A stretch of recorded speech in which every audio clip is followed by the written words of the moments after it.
Good afternoon. Welcome, everyone, to the Farmer State Bank Fraud Defense Seminar. We're so glad that you're here with us today. I'm Jill Franks, and this is Ashley McVicker and Jared Gravatt, and we're your hosts for this afternoon. Yes, we are here to talk about something very serious, fraud defense, and we promise to keep it light, interactive, and fun. And if you don't get anything out of this seminar, you got a free lunch, right? Can I get an amen?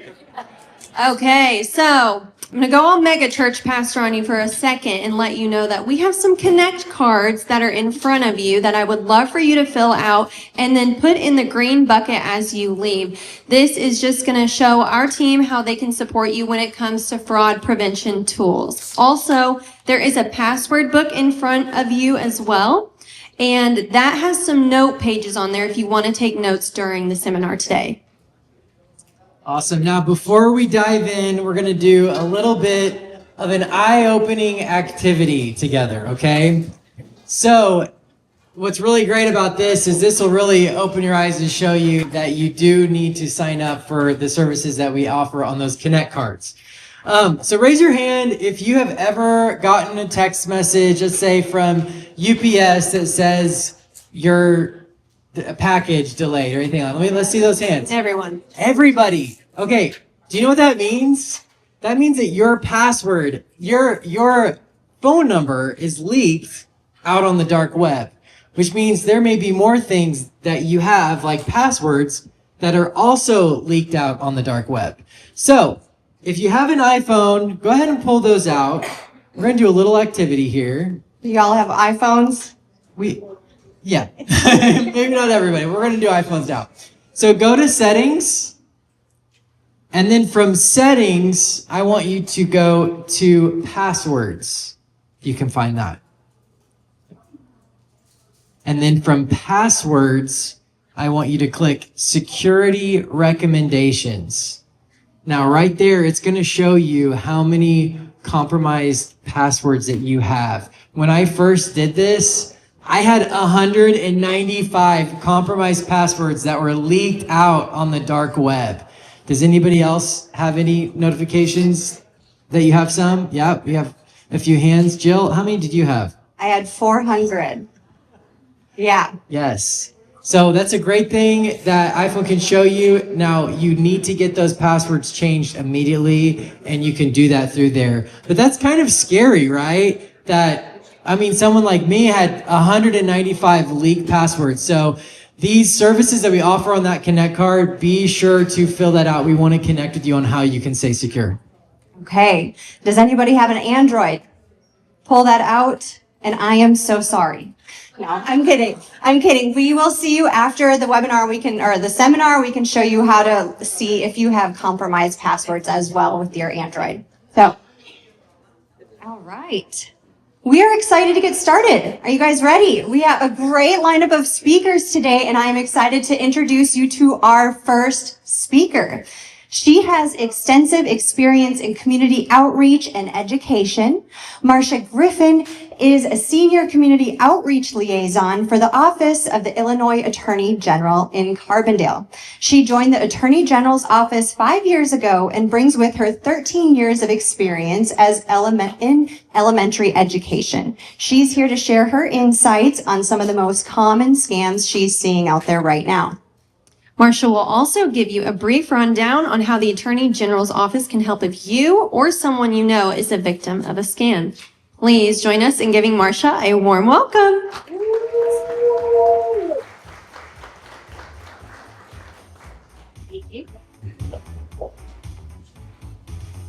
Well, I want to, first of all, thank Farmers State Bank for bringing this the topic of fraud center for everyone to attend today. It's so important.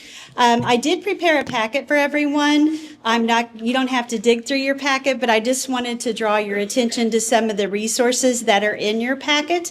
First of all, our Attorney General is Kwame Raoul. He was sworn into office in January of 2019. He acts as the Chief Legal Officer for the entire state of Illinois. We have our main offices in Springfield and Chicago, but we also have a number of regional offices, and our Carbondale location would be the closest one to you in case you would be in need of assistance from our office. In your packet, I put a copy of our resource directory. This has all of our toll-free numbers on here in case you would need any type of assistance in the future and need to reach out to us. The topmost number is actually our Senior Consumer Fraud Hotline. That would be the best number to reach out to our office and let them know that you're experiencing some type of issue with consumer fraud.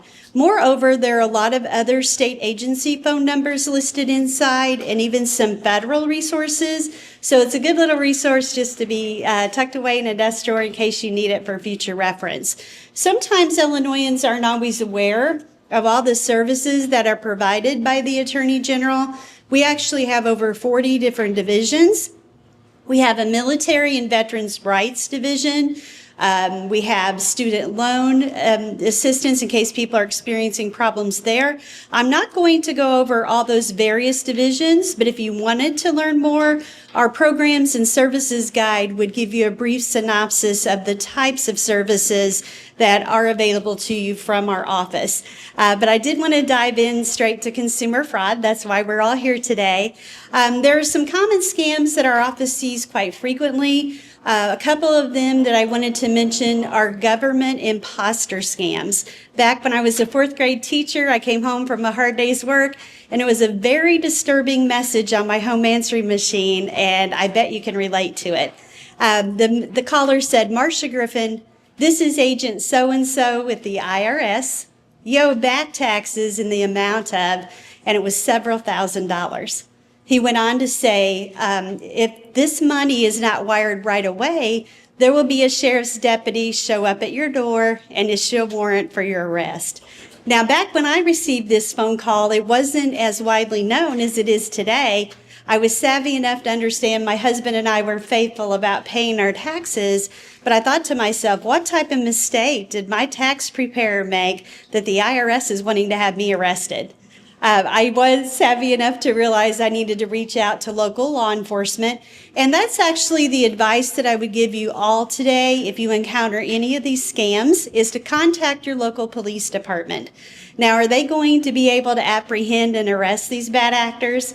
More than likely not. They could be calling you from anywhere in the state of Illinois, across the United States, even a foreign country for that matter, but recording is crucial. Because that way your local police department, if they get a number of calls, then they can actually contact your local media outlets and warn residents that these scams are occurring in your area. Because what we find is they tend to target a specific geographical area. So if you get this call in Harrisburg today, chances are they've called about 200 or 300 of your closest friends and relatives. And just really spreading the word like that, it can actually save someone from being victimized. So we do ask that you reach out to them. It is important to point out that the IRS would never go after a tax liability over the phone. They're always going to contact you through direct mail. More than likely a certified letter, because if you did have an obligation, they're pretty serious about getting that money. So they're always going to contact you by direct mail. Another one that we see quite frequently centers around Social Security. And the way this one typically works is you might get a phone call and they might say, "Am I speaking to Betty?" And if you were to say yes, they might go on to say, "My name is Susan. I'm an employee with the Social Security Administration, and I'm just working on updating all my files today. And I'm just going to need to gather some of your personal information so that your benefits aren't impacted." So there's a little bit of a veiled threat there, trying to trick seniors into thinking if they don't divulge their personal information, that their benefits could be in peril. It is important to point out that the Social Security Administration will not initiate a phone call like that. It would be different if you reached out to them because you had a particular concern that it might be appropriate to think that you're going to get a call back. Otherwise, they simply do not call. Another one I wanted to mention, have you heard of the Yes scam? You would think within the safety and confines of your own home, if your name is John, and a caller says, "Am I speaking to John?" that an appropriate response would be to say, yes. Unfortunately, there are instances of unscrupulous telemarketers who record you saying the word yes, and they try to use that as proof that you verbally agreed to purchase their particular service or product. So try to avoid inserting that word yes into your conversation. I certainly wanted to mention grandparent scams. I ran into a senior in Murfreesboro. She lost $7,000 due to the grandparent scam. Just as I understand how much you love your grandchildren and you would do anything for them, these criminals recognize that fact as well. In her case, the call went something like this. The caller said, "Grandma, do you know who this is?" So he's fishing for information. She said, "Is this Jeremy?" "Yes, Grandma, this is Jeremy." And she said, "Well, Jeremy, why does your voice sound funny?" And he said, "Well, Grandma, I'm in the hospital. I've been in an accident and I have stitches in my mouth, and I need you to wire me $7,000 right away." Unfortunately, without taking the time to verify that story, she kind of panicked and she wired $7,000 immediately. And thank God the teller at her local bank was a pretty good guardian, because she actually went to the bank the very next day and was all set to withdraw even more money. And the teller said, "Do you think we could slow this process down? I have reason to believe that you might be a victim of a scam." So sure enough, they checked with their son. The grandchild was in no danger whatsoever, but nevertheless, there was no recovering that $7,000. It was just gone. Sometimes these criminals are so savvy at what they do, they do their homework, so to speak. They don't have to ask the name of your grandchild. They already know it. This happened to a senior in Effingham. He received a phone call, and the caller said, "Is this Billy's grandpa?" And he said, "Yes." He said, "Well, I hate to be the bearer of bad news, but Billy was arrested last night for DUI and reckless endangerment. Now, the judge in his particular case has agreed to reduce the charges if you will wire $12,000 right away." Oh, and by the way, Billy is so distraught. He said, "Whatever you do, please don't tell his parents about this phone call." So typically, if you get a grandparent scam, they're going to call you very early in the morning, late at night, rouse you from sleep. They create a very dramatic storyline, and sometimes even this web of isolation, asking you to keep that story just between the two of you, because they know if you take the time to investigate, you're going to find out that it's nothing more than a scam. As frightening as those types of phone calls are, always take a deep breath. Call local law enforcement, and then finally reach out to your family member at a phone number that's been verified, and you're going to find out that everything is just fine. So that is another one to watch out for. We all know that adage too. If it seems too good to be true, it really is. I'm here to deliver some pretty terrible news today, that unfortunately for all of us, there are no shortcuts to instant wealth. There just aren't. I ran into a senior who thought she'd won Publishers Clearinghouse. She said, "Marsha, I'm so glad you came to my senior center today." She said, "I have a big problem." And I said, "Well, how can I help you?" And she said, "Well, I received a phone call and they said I won Publishers Clearinghouse, that they would be sending me a check for $5,000 and I'd won a new car." She said, "Today marks the 15th day and I've received absolutely nothing." And so my heart kind of sunk, and I said, "Did they ask you for anything in return?" And she said, "Yes, they asked me to purchase a $500 gift card." So believing him to really be with Publishers Clearinghouse, she went to a local store. She purchased a $500 gift card and proceeded to read the PIN number that's located on the back of that card to the scammer over the phone. Once you do that, they have everything they need to redeem the gift card. It's the same as if you've driven to their house and deposited $500 in their lap. It's incredibly difficult to trace. And in fact, AARP did a study recently, and they said if you're a victim of a gift card scam, typically that scammer has redeemed that gift card within 13 minutes of you making that initial purchase. So incredibly quick and terribly hard to trace. So a good rule of thumb is that if you get a phone call and let's say they're threatening you with arrest if you don't wire money or to send Apple gift cards, no legitimate governmental agency is going to ask for those things. In fact, I do this presentation with a lot of law enforcement members, and they say, trust me, if we have a warrant for your arrest, we're not going to give you a courtesy phone call. We're just going to show up. So that's really how that one works. So gift cards are one, especially around the holidays. And if you are buying them for people that you do know well, our suggestion would be not to visit the kiosks that are located in the middle of the store. Always try to purchase those gift cards that are located closer to the register where they have more sets of eyes on them. Because scammers have found ways where maybe you put the money on, you load the gift card only to find out that when the person goes to redeem it, there's no money on it. So that is another one to watch out for. Would also mention charity scams. We have good hearts. We love to help people here in Southern Illinois. Has anybody here ever had a call from the Illinois Sheriff's Association? Okay, it's important to point out that they do not solicit for donations over the phone. A lot of times these scammers, they will imitate an agency that we have great respect for, such as law enforcement, could be also veterans or first responders. So a good rule of thumb, even if you believe that call to be from a legitimate charity, would be to tell that caller if they want to put their information in the mail to you, that you'll be happy to review the materials and then you'll make a decision as to whether or not you're going to donate.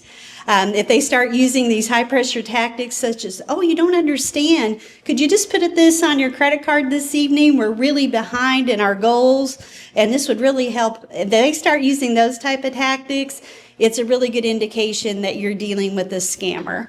Every non-for-profit in the state of Illinois has to register with the Illinois Attorney General's office. You can contact our office and make sure that charity is in compliance before you ever donate the first dollar. Did want to talk to you too. This resource is actually in your packet as well.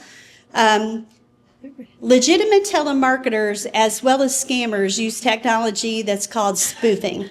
And essentially what that means is you can't always depend on your caller ID to display an accurate number.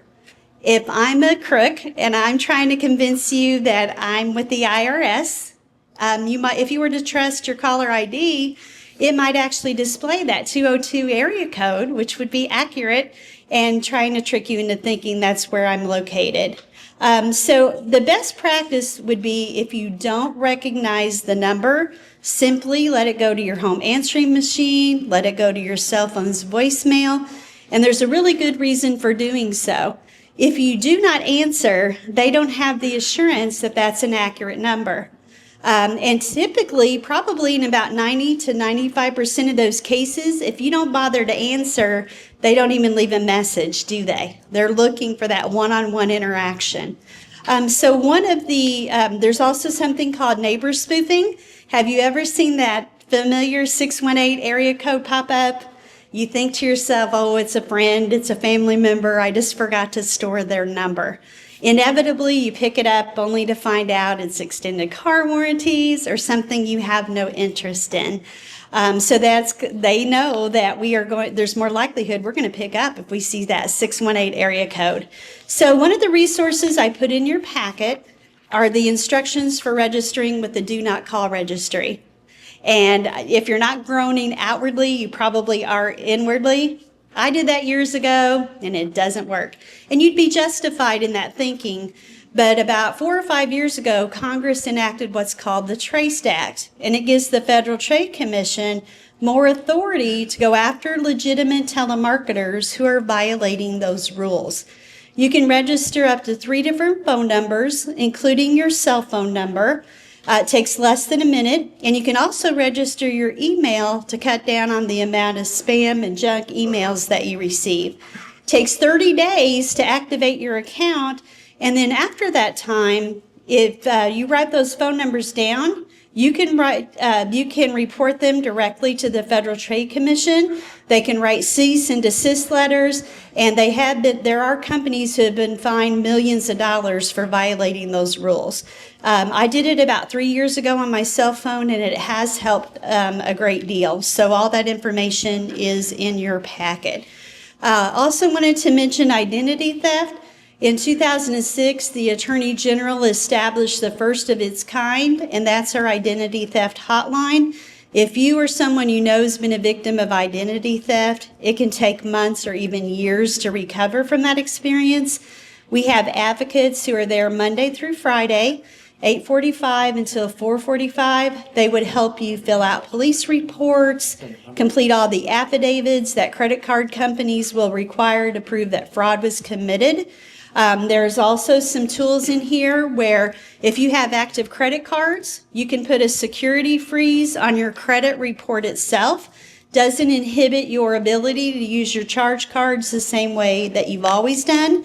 Instead, it locks up that credit report itself nice and tight so no one can apply for new credit in your name without you being contacted.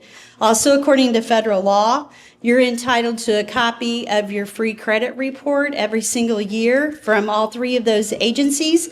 If you space that out to about every 4 months, that would give you coverage for an entire year.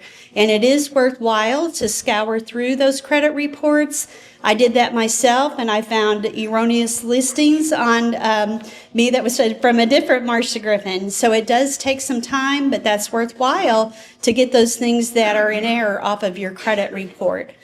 With the holiday season rolling around, would also caution you if you are on social media about some of these companies, always do not click on those Facebook ads. Instead, go off site and look at those companies. They can be really convincing. I ran across one on TikTok just recently. With Christmas being in full height, I was planning on retiring my Christmas tree. And they had one on there that was over 6 feet tall, had over 2,200 twinkle lights for $39.99. Now, we've all been to the stores and we know how expensive these trees are. And I was like, oh, this looks pretty good. But of course, I didn't put it in my cart or anything. But a few days later, there were some folks on TikTok and they were saying, do not visit this website. You're not going to get a 1-foot tree. You're getting no tree at all. They are taking your money. And so really be super cautious. We know that adage, if it seems too good to be true, it always is, unfortunately. One last reminder is if you're on social media, make sure that your settings are not set on public where it makes you easy to find. Instead, have it on friends only. Doesn't mean that's going to save you 100% from having your account cloned, but it will cut down on the amount of people who can find you and save some of your personal information, because we have to look at valuing.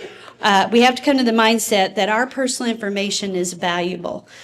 So I do want to thank you for your time today, and we'll have questions later. Thank you. Thank you, Marsha. That's amazing.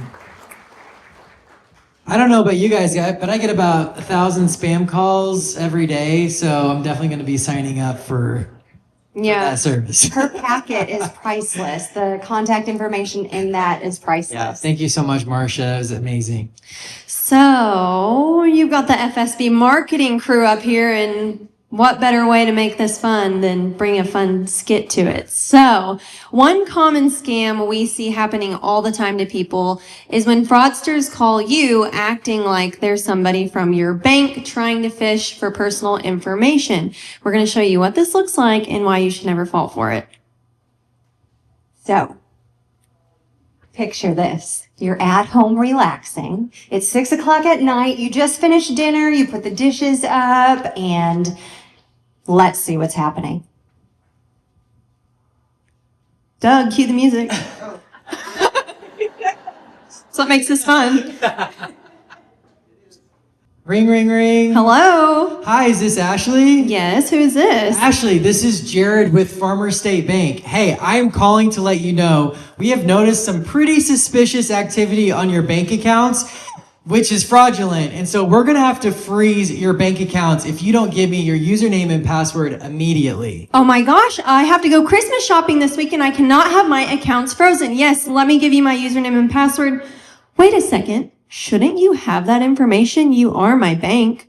Exactly. This is a classic red flag moment. Your bank will never call you and ask for your username, password, PIN, or any other personal information. If they do, chances are you're dealing with a scammer. Ashley, I understand your hesitation. This is just for verification purposes. Now, please give me that username and password now so we can get this resolved and not freeze your bank account. Jared, as convincing as you sound, your sense of urgency is really throwing me off. I'm gonna hang up and call my bank directly. Bye. That is the right move, Ashley. If you ever get a call like that, hang up immediately and call your bank at its official phone number listed on the website. All right. Your bank will never ask for your login credentials. And remember, always treat your banking password like the Netflix password. Not happening. All right. Now that we've had a little fun, let's get back to fun fraud facts, right? So I am so excited to introduce our second speaker for today, Detective Caitlin Wilson from the Harrisburg Police Department. She's been in law enforcement since 2012, and if you're from Harrisburg, you know that she is born and raised here. She is also an SIU graduate. Caitlin joined Harrisburg Police Department in 2019. Yes. Became a detective in 2021 and even spent a few years on the ISP Drug Task Force. She's got some impressive training under her belt. Everything from lead homicide and drug enforcement to cyber crimes. We're lucky to have her today for her to share her insights. Welcome, Caitlin.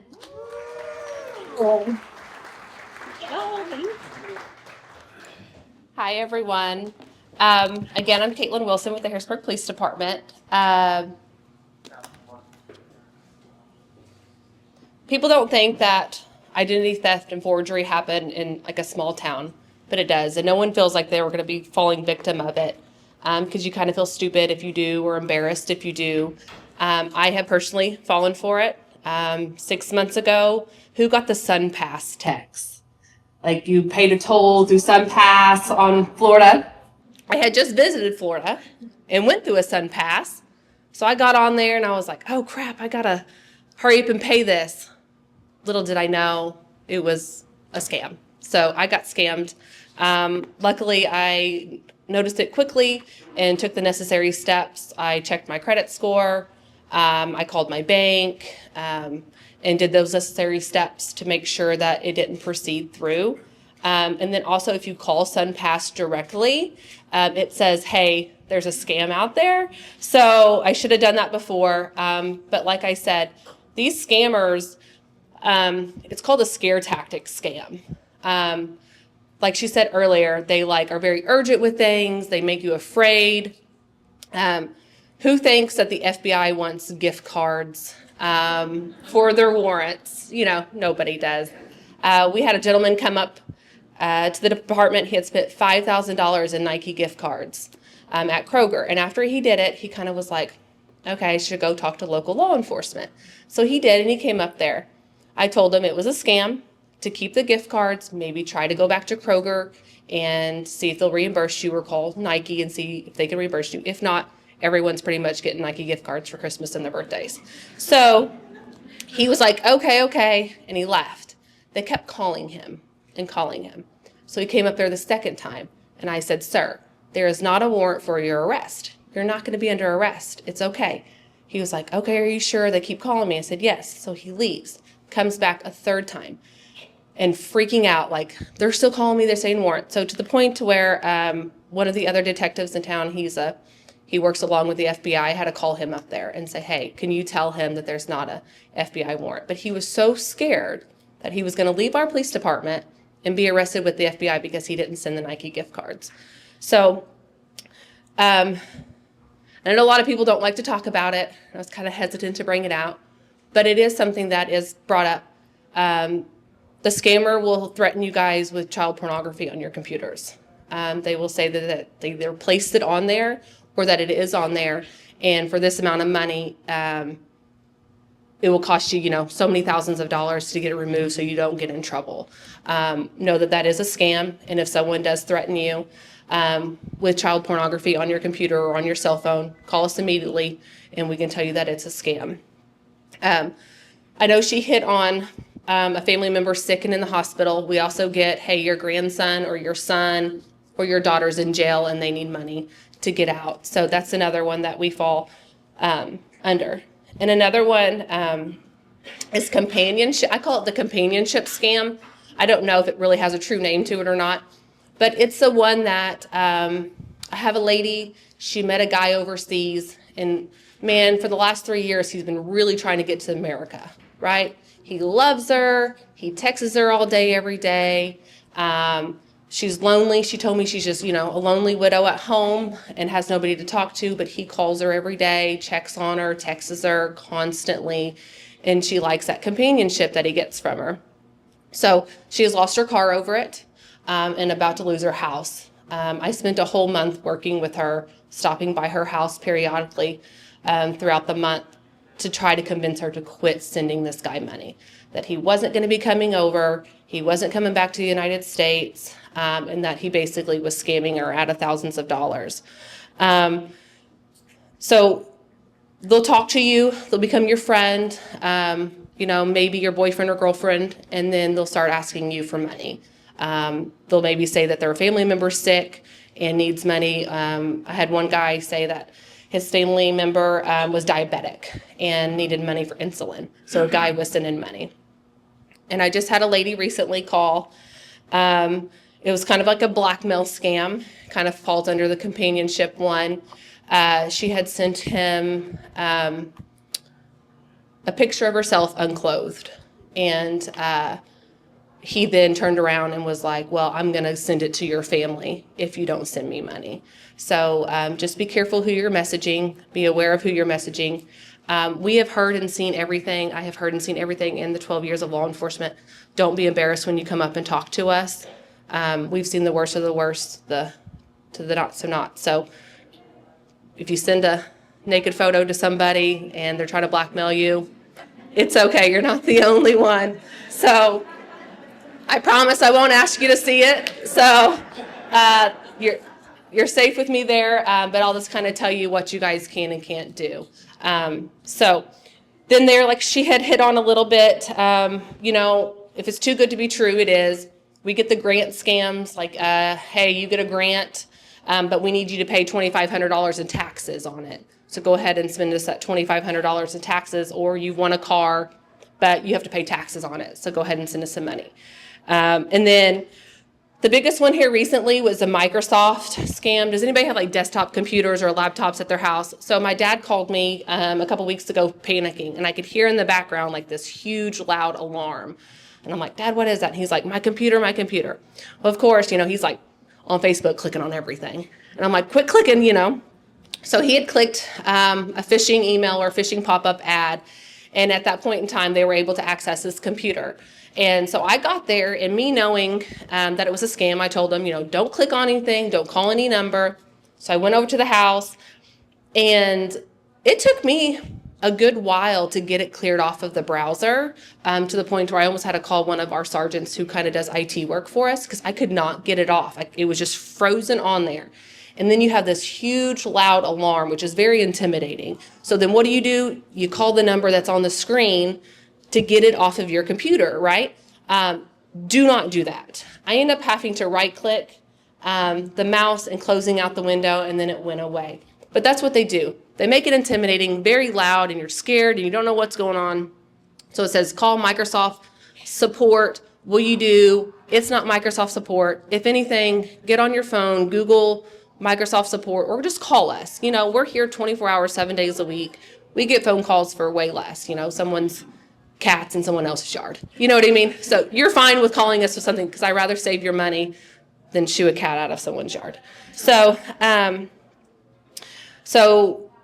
whatever you do not call the number back. That's all I have to say, and do not keep clicking. Just let it go, call us. We can come over, help you get it out. or call a family member.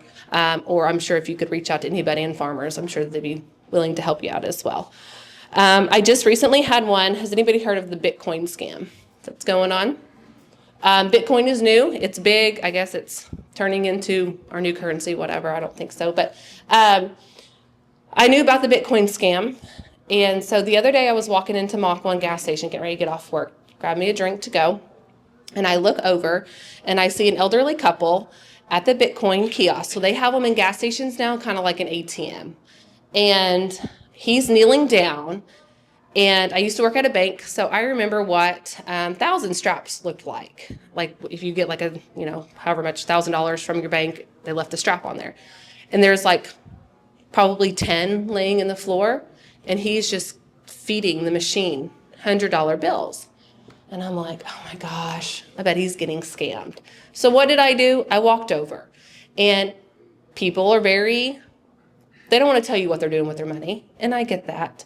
So I was like, how can I go about this without sounding rude or like, hey, what are you doing with your money? So I walk over and I'm like, hey, into Bitcoin? And they're like, no, our bank got compromised. And I was like, okay, stop right now. At that time, he had already put $15,000 into it. 2 hours earlier, he put $25,000. This guy was almost out $50,000. Okay? So he was like, our bank got compromised. I said, immediately stop. And I've never actually caught it like live, I guess you would say. It's always people come up and been like, hey, I've been scammed. So I was like, okay. So I called the number on the machine, and I was able to get that $15,000 back for him. Luckily, because they have to be provided a receipt number, and that's what they were asking for. And I said, we're not giving them nothing right now until we can figure this out. But then he had said that his bank got compromised, and he was to go to his bank, and it wasn't Farmers. It was a different bank, and to withdraw $25,000. He did. Why the bank, supposedly the bank did question him. And this is kind of where I have talked to farmers about, at what point in time do banks kind of step in and kind of ask you why you're making large amounts of money, withdrawals out of your account. Again, it's your money. Who care? The bank shouldn't care what you're doing with your money. But they're also asking you those questions, for your protection. So if you do take a large amount of money out, don't feel like Farmers is being rude or mean about it or being nosy and want to know if you're going on a Caribbean cruise or you're buying something. That's not what they're wanting to know. They just want to make sure that you're not falling for these scams. So he did the 25, then they had him go to another bank, because once they get your money the first time, they're going to get it from you the second time. So luckily we were able to stop that. But to get his money back, it's going to be probably 2 to 3 months to actually get the money physically back. It's there. It takes a while through Bitcoin to get it back. So he was advised not to speak to anybody in the bank about the situation. He was advised to stay on the phone and not to go to law enforcement. So they said not to go to law enforcement, not to tell your bank what's going on, because there's a mole in there, right? He says there's somebody inside that's releasing information. And then he was advised to stay on the phone. So if anybody ever calls you and saying your bank is compromised, immediately hang up. I'm sure you guys know all of your representatives. Call somebody, call a friend, call us, and that way we can kind of go forward with that. If they have you remain on the phone the entire time, it's a scam, okay? Then there was one check-making scam.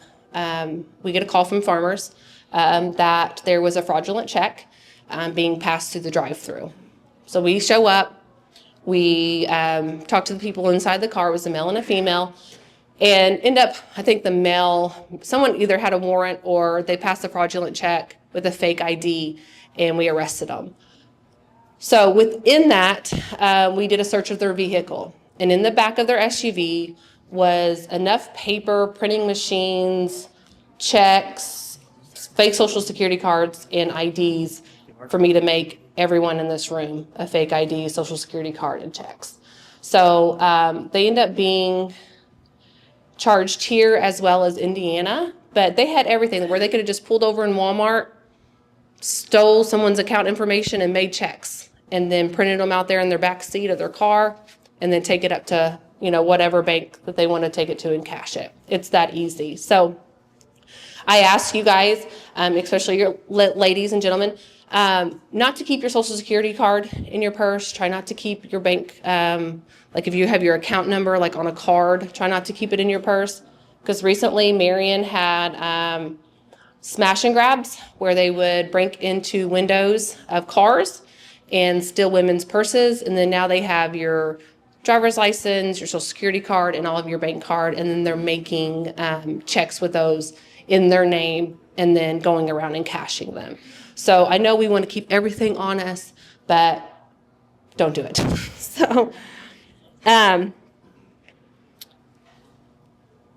So they will always request gift cards, majority of the time. They never really request money orders or cashier's checks or cash. So it's always gift cards, Amazon, Nike, Apple, and then now Bitcoin. So just know that if you're talking to somebody and it is like a warrant or something, a scare tactic, just always know that those different departments or facilities do not want gift cards. But once you send them, once you send them money the first time, it's kind of set up like in this room, like everyone, just think of like everyone having a computer. And you just take that phone number and you're like, all right, we'll just say Cheryl. Cheryl sent money to me because of this scam. Now they're passing it over to the next person, and that person is going to say, they're going to call you with a different scam. And they're just going to keep selling your number to the next person. So you're just going to constantly get phone calls until you just keep ignoring them. Maybe go to your cell phone company, maybe contact the AG's office and get your number like on a no-call list, do something like that. Don't keep giving them money. If you do get scammed, call us immediately, call your bank. Don't just sit there and think on it. Like I said, sometimes we can stop things quicker if you call us immediately rather than, hey, I waited the weekend and now I'm telling you. So definitely notify us first and then get with your bank employees as well. Farmers works great with us and we appreciate them very much. Anytime we need something, they'll provide it for us. So if you're not banking with them, I'm not here up to sell Farmer State Bank to you guys, but they are a great company. Just be willing to work with them as well. They're not trying to be rude or mean to you guys when they ask certain questions. It's just there for your protection. And then if you are a victim of fraud, you come up and you talk to us and we will try to do whatever we can to get your money back. I know like fraudulent and ID thefts, the bank, there's a possibility you will get your money back through the bank. But if you are a victim of a scam where you voluntarily went in, took money out, and you sent it to them, it's very, very, very hard to get your money back. So luckily that guy that took $50,000 back, I can get him 15 of the 50, and that was only because I was there and stopped it right then and there. So everyone loves their money. They save, they work hard for it. Don't give it to people that make it a career just to sit around and steal from you. Long pass it on. So, thank you. Thank you so much, Detective Wilson. I love hearing local stories, things that are actually happening right here in our community. So thank you for sharing those insights. All Here's a right. common scam. Did anyone scan this beautiful QR code on their way in and put all their personal information in? So this is unfortunately fake, and we did take your information. I promise it's safe with us though, but I'm going to show you how these QR code scans happen in real life on my very gullible coworker, Jared Gravatt. Let's see what happens next.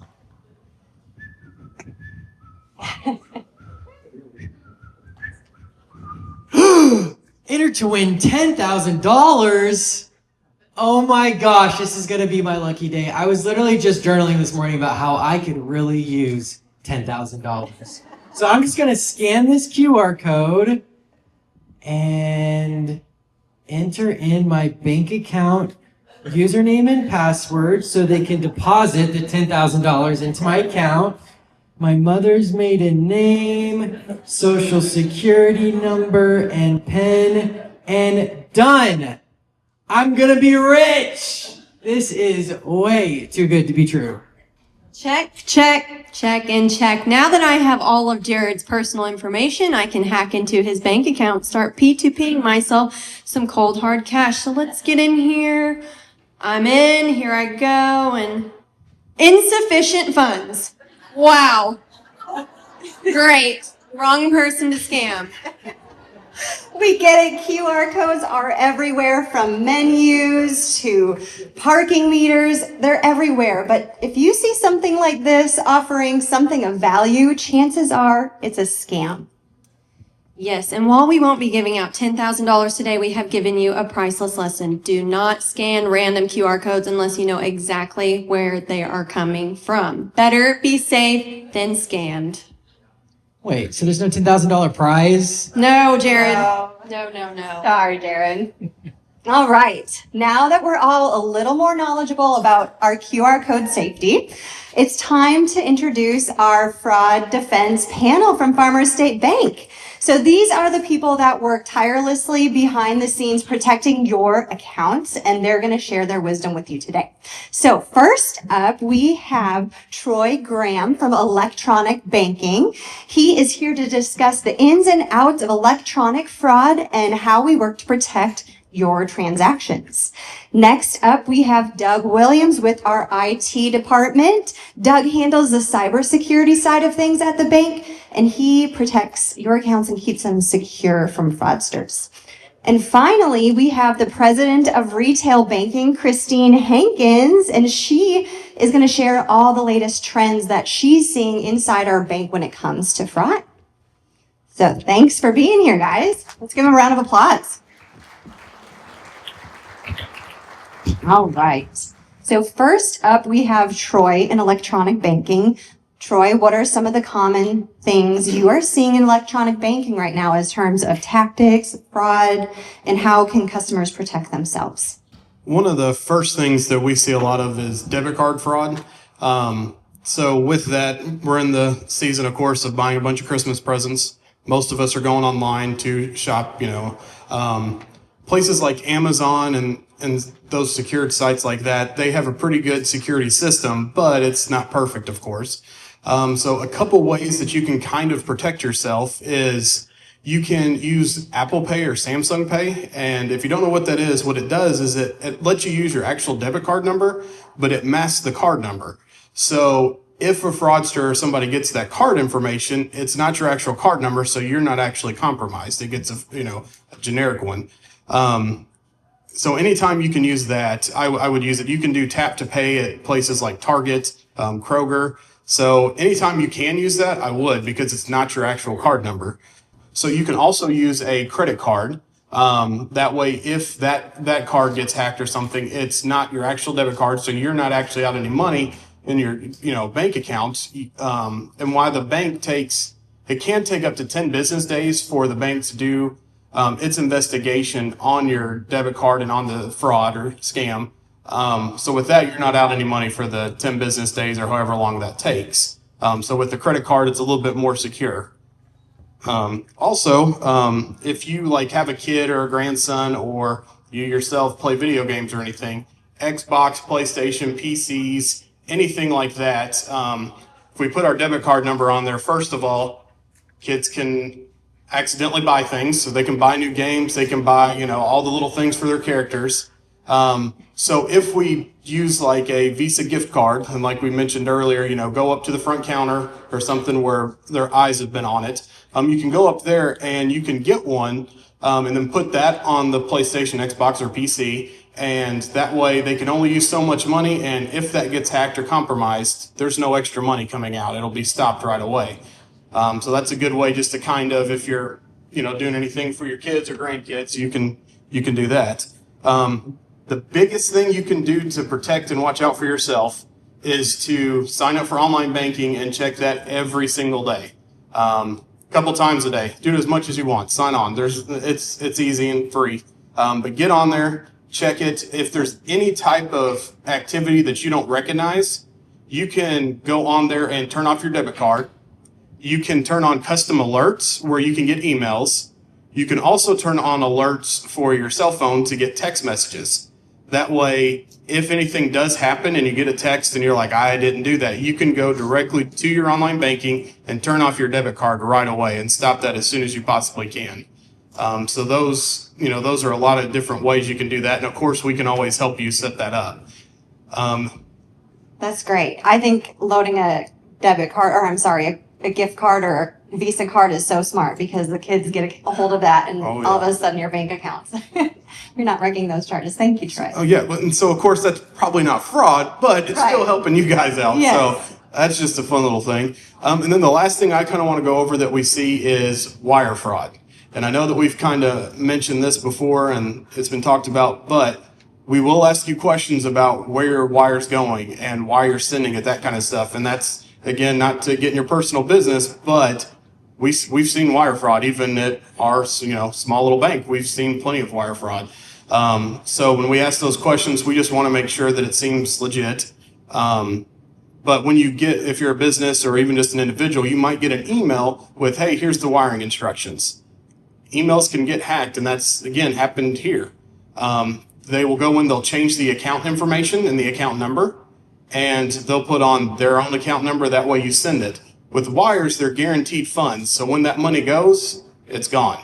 There's almost no chance of getting that money back. So I would call the number that you're aware of with them to verify all the information.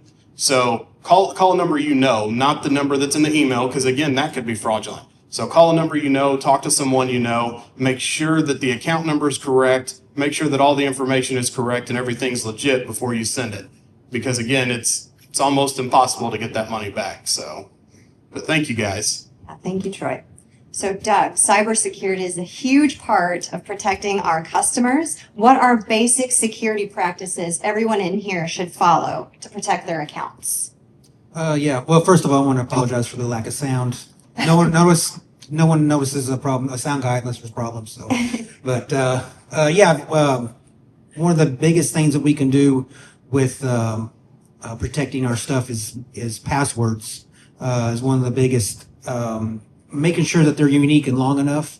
And I know it's gotten to the point now that we really getting irritated. We have 55 different websites with 55 needing different passwords, which goes back to in the beginning you talked about how many compromised sites you have, and that's all because of it's found that information on the dark web and it's pushing against different websites you have saved.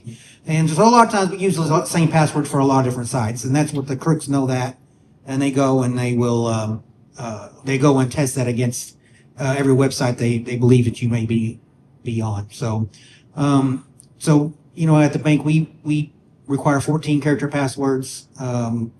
Very complex. People don't like it. I don't like it, but it's unfortunately where we've gotten to on some of that.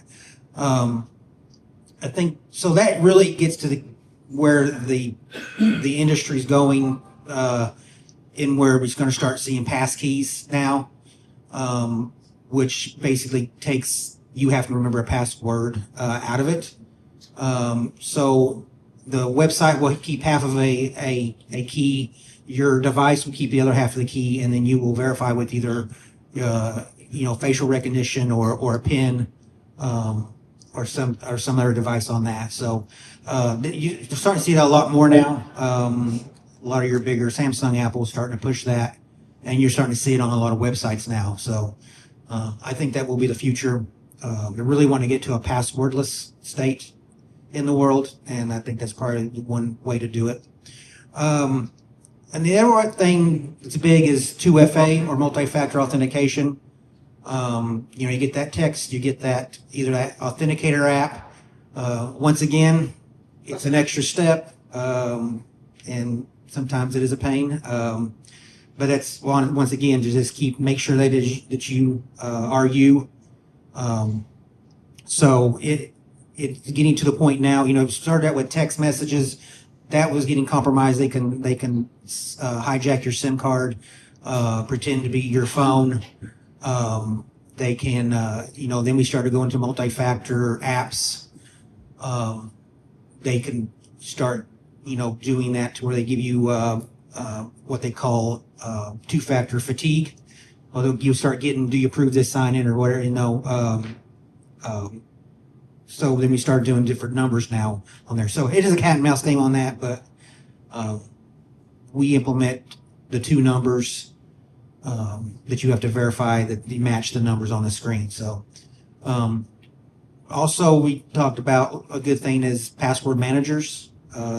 If since you should use a unique password, don't remember it. Password managers are also good, and they're starting to implement those too into Apple has the whole passwords app now in iOS 18. They've kind of separated that out. Samsung does also. So you can create unique passwords. You don't have to remember it. It is long and complex as long as you want, and it's unique for that website. So there are some that you can also download, pay for. But I would recommend paying for them.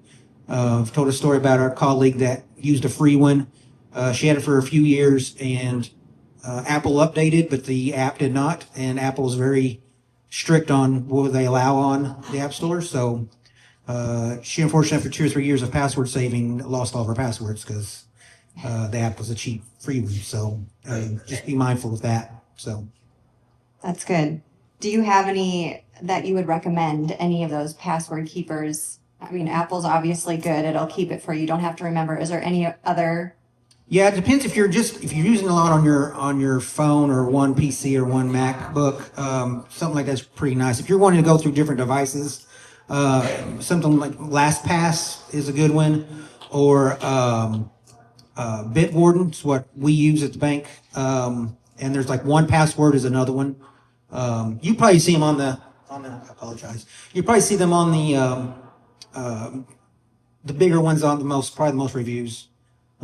Those are probably the top three though. And they're like $3 a month, I think. And it'll save all your passwords on there. You don't have to remember. You can log in and it'll all be right there for you. Yes. Yeah. Yes. And you can add family members to it if something, if you weren't able to get to your passwords, you can actually, where they can implement a emergency access to get to them. So if you have all of your banking websites and everything that your home websites and stuff, and then someone went to scramble around to try to find those. So That's good. So it's like a legacy. They can log in. If something should happen to you, they can access that. correct. Great. Thank you. Yes. Christine, what are you seeing in terms of fraud at the bank, or what do you recommend to our Yes. So we are actually, we've already talked about spoof calling a lot. You guys have heard that the bank will not call and ask for your user ID and password. And we've talked about the scare tactics, but they are getting really good at this. There is a little bit more to talk about. We are finding that they will call, they will spoof. It looks like Farmers State Bank. And maybe they don't just ask for user ID and password, but they say, you've had this fraud, you've had these large purchases, a large amount of money has been taken out of your account, and a couple different things. Sometimes they'll send you an email and ask you to press on the link while you're on the phone with them. This happened to one of my super close friends.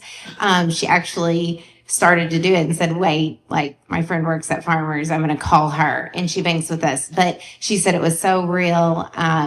We had one younger nurse actually click the link. They took over her computer. Their story was really, really good. They said, log into your online banking. Why she did that. They got her user ID and password, said move money from savings to checking. And she did it for him. And then they electronically took out $5,000 out of her account. And this just recently happened.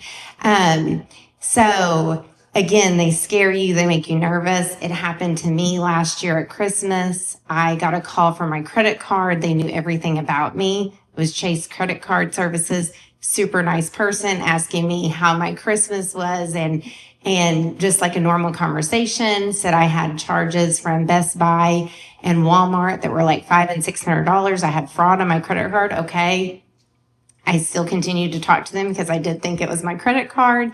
And they wanted me to send me a new card in the mail, and they wanted to send me a text and for me to give that number that they text me. Okay. So I said, well, I work at a bank and I know that I'm not supposed to give out that number. So if you ever get that The two-factor authentication. Two-factor, They send you a yes. code. And it exactly said they were trying to add my credit card to their wallet. So Troy's talking about Apple Pay. You have to add your cards to your wallet to be able to use Apple Pay. So then they could have used my card online, anywhere.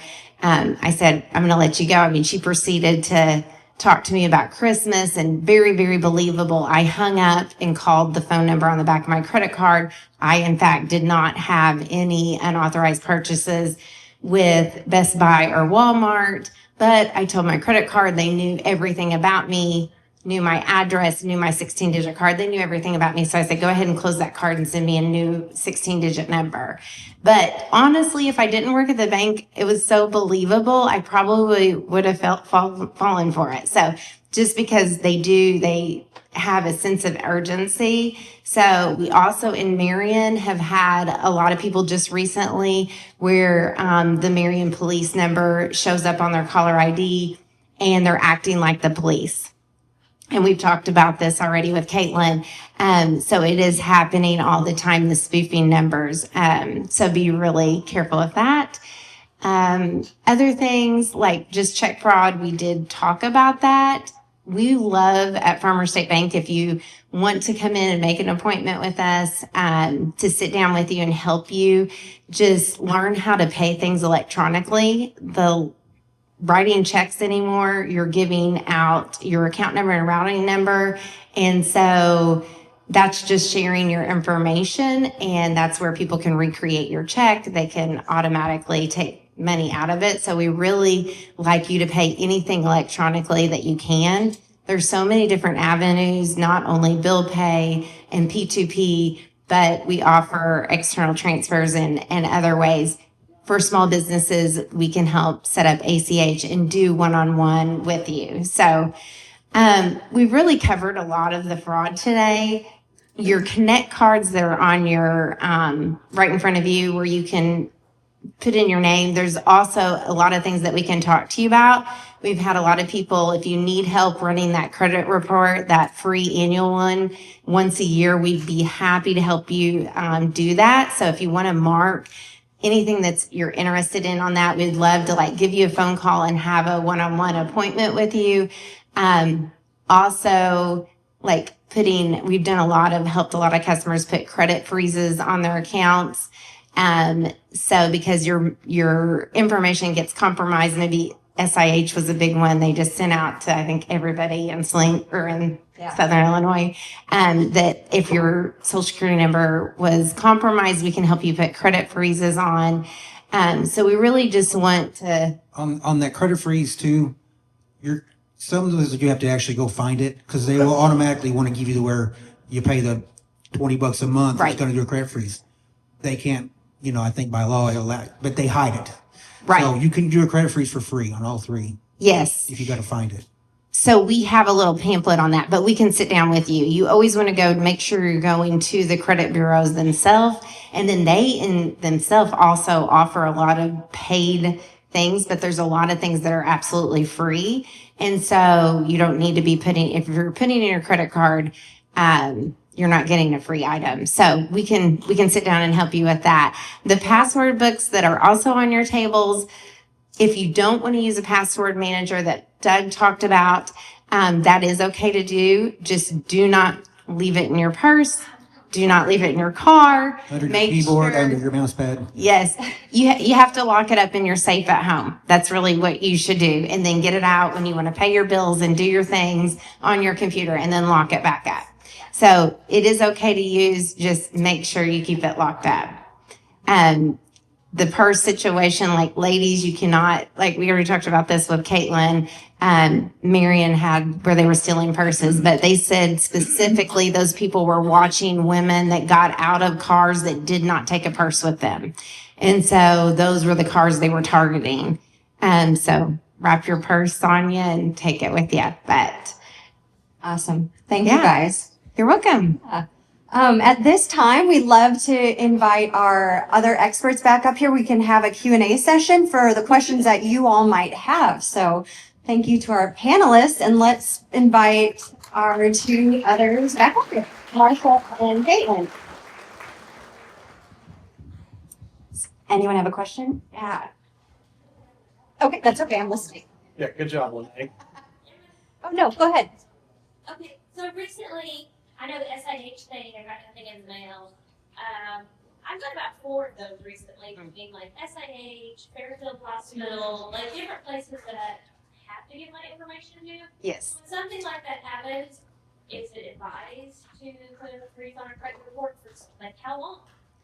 So there's actually a fraud alert that you can do for like 1 year term. So if you want to do for 1 year, but the credit freeze you can put on and take off as you need to. So it's just kind of you remove it when you're going to apply for a loan or a credit card.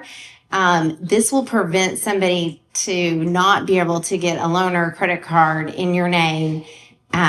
So I would put it on, I would put the credit freeze on, and I can help you with that. You do need to put that on all 3 credit bureaus. It's not just one. Sometimes people think that they will contact all of them.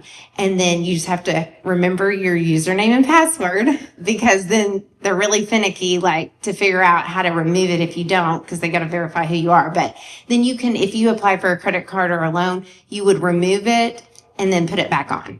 I do think it's a good idea. I think once you figure out where it's actually located at on each side, it's Yes. pretty quick. I would keep it freeze on all the time. Yes. Yeah, I know TransUnion has an app. They all 3 had apps at one time, and I think the other 2 took them away. But they do have websites where you can turn it on and off pretty quickly.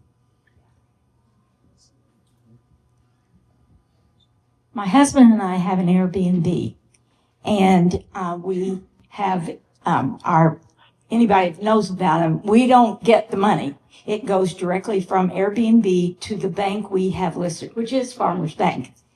I received early one morning a scary email from Airbnb saying, change your password now. I did that. In the process, I looked on my Airbnb, the information, and there were the last 4 digits of a credit card and a last name, which was a foreign sounding name. And they had gotten the payment that we were expecting from a guest that goes in when they are a guest there. And I check it every time. So I called Airbnb and they told me to check with my bank. And I said, well, I don't have to. I know that they've done right. And I saw the last 4 numbers and the name. Well, we got the money, and I don't know what happened to the other, but what else can we do to be safer? And I mean, I don't know how they got that number inserted in ours where it went to them. So I can hit on this. I have an Airbnb too. Okay. And it kind of hits on what Stacy says about PayPal. And I mean, I'm not cyber crimes. I have everything through PayPal. It's just like that extra security that I like to use, because not only will PayPal have their own security features, or kind of like an insurance, as well as the bank. They got your stuff when you gave them, when you reset your password. So if you get an email from Airbnb or anything like that, or they get a call, just hang up and call Airbnb directly, or get on the customer website and email Airbnb. They have a very friendly staff. I've never had any issues with them. I mean, did they reimburse you your money? Yeah. So it's whenever, because he had emailed you to reset your password or called you to reset your password. If I remember right, I think I said it was an email. They may have called, but what I couldn't understand was whoever this person was that did get the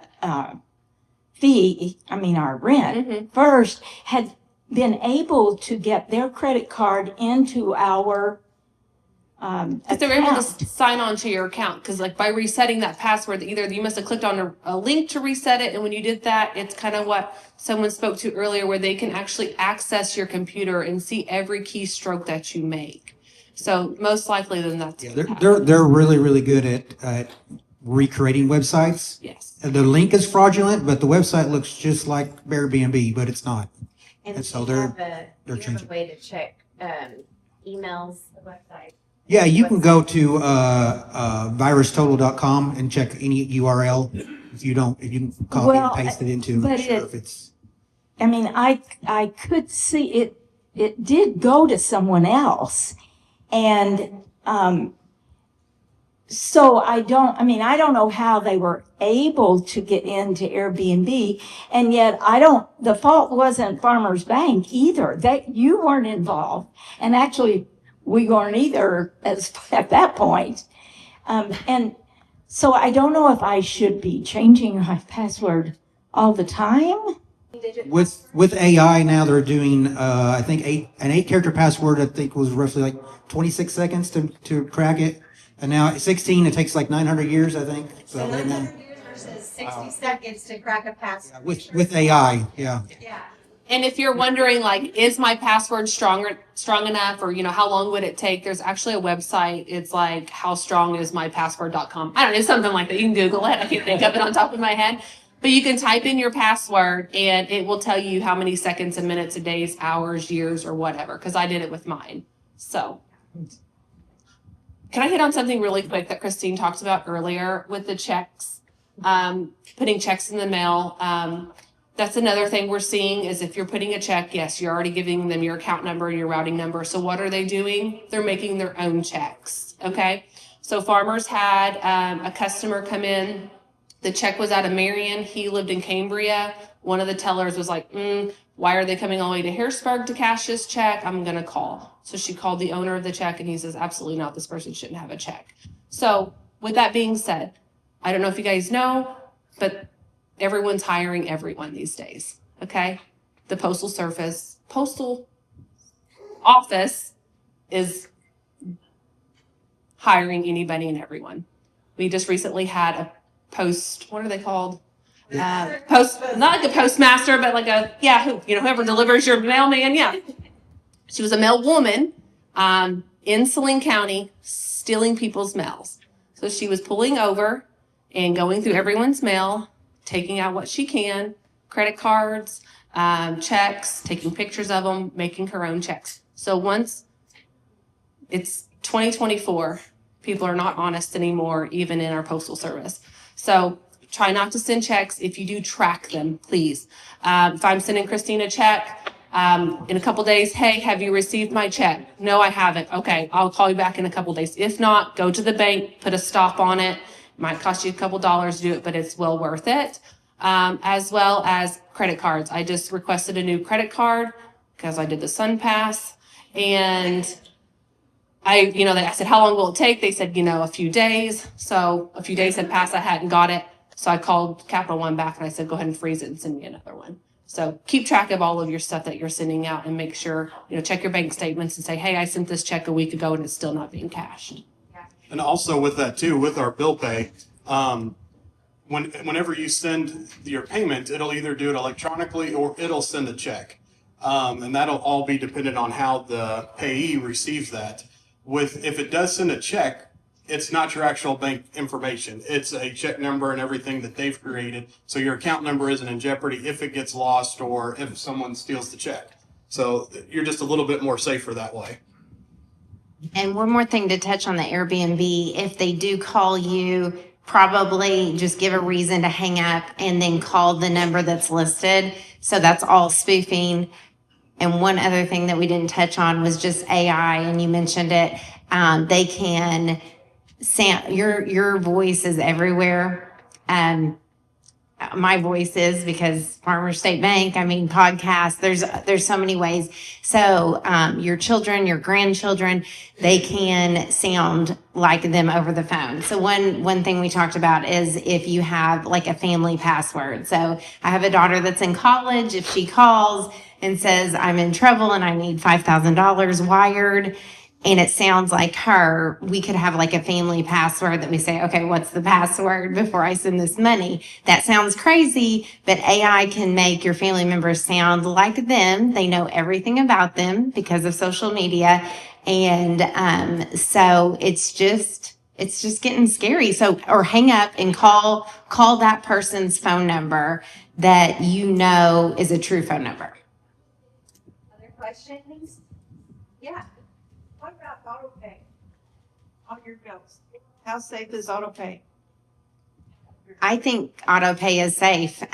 We offer through our bank, through bill pay, you can I set up a customer this morning just to pay her monthly bill automatically through our bill pay.